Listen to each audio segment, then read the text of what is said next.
मोहोळ तालुक्याचा निकाल राजकीय समीकरणांना दिशा देणार का?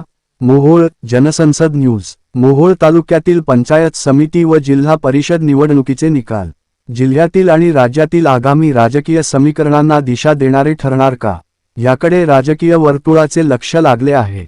आज उमेदवारी अर्ज माघारी घेण्याचा शेवटचा दिवस असून आज अखेर काही उमेदवारांनी आपले उमेदवारी अर्ज माघारी घेतले आहेत, तर बहुसंख्य उमेदवारांनी उमेदवारी अर्ज कायम ठेवले आहेत.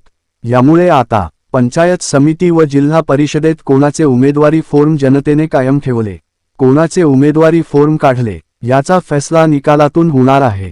विशेषतः मोहोळचे आमदार राजू खरे या निवडणुकीत आपल्या गटाचे किती उमेदवारी फॉर्म टिकतात आणि विरोधकांचे किती उमेदवारी फॉर्म बाद होतात, याकडे सर्वांचे लक्ष केंद्रित झाले आहे.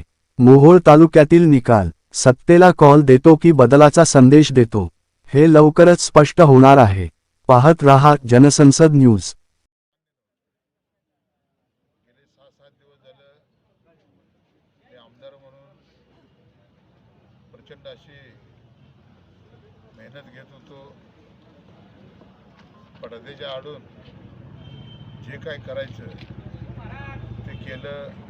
एकनाथ शिंदे साहेबांशी संपर्क साधला,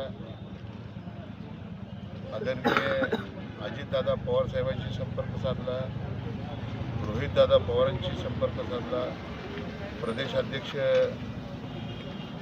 शशिकांत शिंदे साहेबांशी संपर्क साधला आणि त्यांना सांगितलं की साहेब, इथं दोन्ही राष्ट्रवादी एकत्र आलेले आहेत, इथं शिंदे साहेबांची शिवसेना आपल्याबरोबर आहे आणि आपसी काही ठिकाणी उमेदवार उभारलेले आहेत, त्यांचे अर्ज निघणं अत्यंत काळाची गरज आहे आणि त्यांचे अर्ज जर नाही निघाले तर इथं तिरंगी लढत होईल आणि मग ही युती तुटली अशा पद्धतीची घोषणा मला सगळ्यांना बरोबर घेऊन करावी लागेल.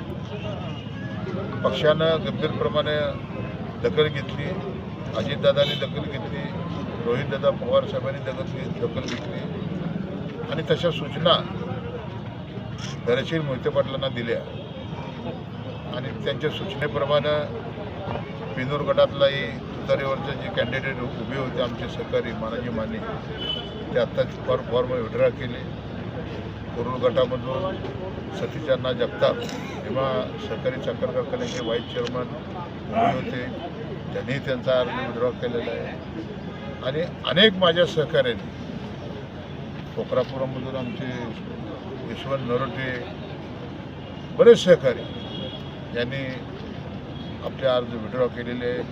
आता नरखेड गटातून आमचे श्रीपद साठेचे चिरंजीव काय नाव शिवरत्न साठे यांचाही अर्ज आता विड्रॉ केलेला आहे. चमत्कार तुम्हाला बघायला मिळेल आणि ही निवडणूक निश्चितपणानं एकाच एक अशा पद्धतीची निवडणूक होईल आणि मी खात्रीतून तुम्हाला सांगतो, न भूतो न भविष्यती अशा पद्धतीचा